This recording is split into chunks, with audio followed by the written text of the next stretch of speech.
12 dures vérités qu'il est temps d'accepter. Dring dring, c'est l'heure de se lever et de bien commencer la journée. Tout d'abord, un bon café. Pom pom pom. Mais parfois, les plus belles journées sont gâchées par des mauvaises nouvelles. Pas forcément des choses graves, mais des petites infos qui nous font redescendre direct dans la dure réalité de la vie. Je vais vous parler de certaines vérités que la plupart d'entre nous ne veulent pas accepter.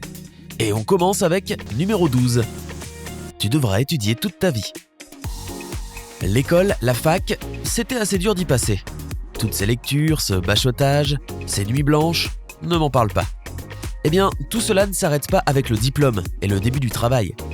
Pour être un réel expert dans ton champ d'activité, tu dois toujours être prêt à apprendre de nouvelles choses et à renforcer tes connaissances.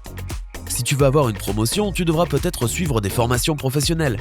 Sans compter que la technologie progresse si vite que ta profession pourrait bien disparaître prochainement. Donc, mieux vaut avoir un plan B pour savoir quoi étudier après, au cas où. Numéro 11, ton employeur se moque de tes problèmes. Personne ne va te traiter différemment au travail juste parce que tu t'occupes d'un proche malade ou que tu as 3 enfants à gérer. Tout le monde a des problèmes et un travail à gérer. Tu n'es pas seul dans ta situation. La dure vérité, c'est qu'en tant qu'employé, ton travail est d'apporter du profit à l'entreprise. Ton travail doit être fait dans les temps, même si tu dois te coucher tard parce que ton chien adopté a aboyé toute la nuit. Si tu penses que tu as certains privilèges par rapport aux autres à cause de ta situation personnelle, ne sois pas surpris si tu te fais remplacer par quelqu'un qui n'a pas toujours une bonne excuse, même si elle est respectable, pour expliquer pourquoi il est en retard ou n'a pas fini sa tâche avant la deadline. Numéro 10, tes parents n'ont pas toujours raison. En grandissant, on arrête de prendre pour parole d'évangile les mots de nos parents. On réalise qu'ils ne sont que des personnes ordinaires avec leurs propres défauts, leurs mauvaises habitudes et que leurs réflexions ne sont pas toujours sages. En plus, tu remarqueras certainement qu'ils peuvent eux aussi faire des erreurs. Mais pas besoin de les accabler. Essaie d'être plus compréhensif. Ils ont fait du mieux qu'ils ont pu. Et n'oublie pas, si tu as des enfants, tu passeras par là aussi. Numéro 9. Le body positive ne signifie pas de prendre soin de soi. Bien sûr, il n'y a rien de mal avec le mouvement body positive. Il nous apprend à traiter les autres avec respect, quelle que soit leur apparence, et à nous sentir bien dans notre peau au lieu d'essayer de ressembler au corps parfait, et souvent photoshopé que l'on voit sur les réseaux sociaux et à la télé. Mais ce n'est pas une raison pour mettre en danger ta santé. Je pourrais te parler de plein d'études qui ont lié l'obésité avec des maladies du cœur, le diabète, une espérance de vie réduite et autres, mais une recherche rapide sur internet te donnera toutes les preuves nécessaires. Aime ton corps comme il est, mais prends-en aussi soin car ta santé et ton bien-être doivent toujours être tes priorités numéro 1. Tu peux manger des repas équilibrés et faire du sport sans essayer d'avoir le corps des mannequins sur Instagram. Tu peux être la meilleure version de toi-même, et ça, c'est la vraie vérité. En parlant de ça, numéro 8, l'apparence compte. Même si on dit qu'on ne devrait pas, la dure vérité est que les gens jugent vraiment un livre par sa couverture. Forbes, Business Insider et plein d'autres donnent la même statistique. Tu as 7 secondes pour te faire ta première impression. Ça ne paraît pas beaucoup pour apprendre à connaître une personne. Même si tu as un monde intérieur riche et un cœur en or, si tu as l'air négligé, c'est l'impression que tu donneras dans ta vie personnelle comme professionnelle.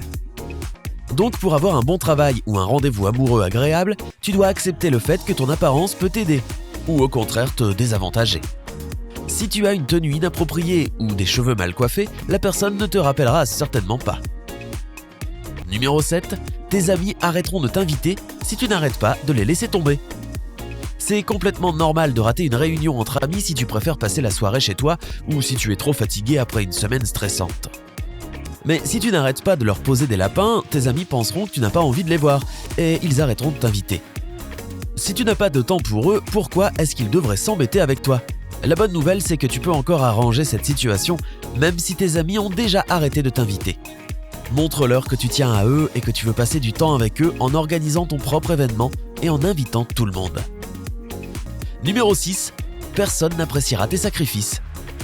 Est-ce que tu prends toujours sur toi pour aider quelqu'un qui a besoin d'aide ? Eh bien, c'est super noble et généreux de ta part. Mais si tu penses que la personne te traitera mieux grâce à ça, alors j'ai une mauvaise nouvelle. Personne ne t'a obligé ou demandé d'aider cette personne. Alors pourquoi attendre quelque chose en retour ? Personne n'a vraiment besoin de tes sacrifices. Et le plus souvent, les gens vont se sentir mal à l'aise si tu es trop envahissant. Numéro 5, tu es défini par tes propres choix. C'est vraiment simple, tu es la seule personne responsable de tes actions ou de la vie que tu as. Si tu ne parles pas anglais, c'est parce que tu ne l'as pas appris. Si ton partenaire prend votre couple pour acquis, c'est parce que tu l'as laissé le penser. Ce n'est la faute de personne si tu n'as pas déménagé dans la ville de tes rêves ou si tu n'as pas eu la carrière parfaite. Mais attends, il reste du temps pour changer et commencer à réaliser tes objectifs. Tout dépend de toi. L'écrivain George Eliot a dit « Il n'est jamais trop tard pour être ce que tu aurais pu être. Alors décide-toi et lance-toi. » Numéro 4. Il y a toujours quelqu'un de meilleur que toi. Eh oui, comprendre ceci va porter un grand coup à ta confiance en soi. Mais on ne peut pas ignorer qu'il y a des personnes plus jeunes, plus intelligentes et meilleures que toi dans tous les domaines. Vieillir et voir son visage et son corps changer au cours du temps peut t'énerver, mais rien ne peut être fait à part accepter ces changements et garder la tête haute. N'oublie pas, tu peux toujours être la meilleure version de toi-même. Numéro 3. Devine quoi ? Tu n'es pas le centre du monde. Un autre choc. Bien sûr, c'est dans la nature de l'homme de penser que tout ce qui se passe autour de lui le concerne. Ton partenaire a l'air triste et ne parle pas beaucoup. Alors tu penses tout de suite qu'il va te quitter. Mais doucement, peut-être qu'il a juste eu une mauvaise journée au travail ou que sa plante d'intérieur préférée vient de mourir ou autre. Ton chef n'a toujours pas répondu à ton mail ? Cela ne veut pas dire que les idées que tu proposais sont nulles. C'est possible qu'il n'ait juste pas eu assez de temps pour le lire. En parlant de chef. Numéro 2. Tu n'auras pas de récompense pour travailler plus longtemps. Ton chef t'a surchargé de travail qui ne te concerne pas directement.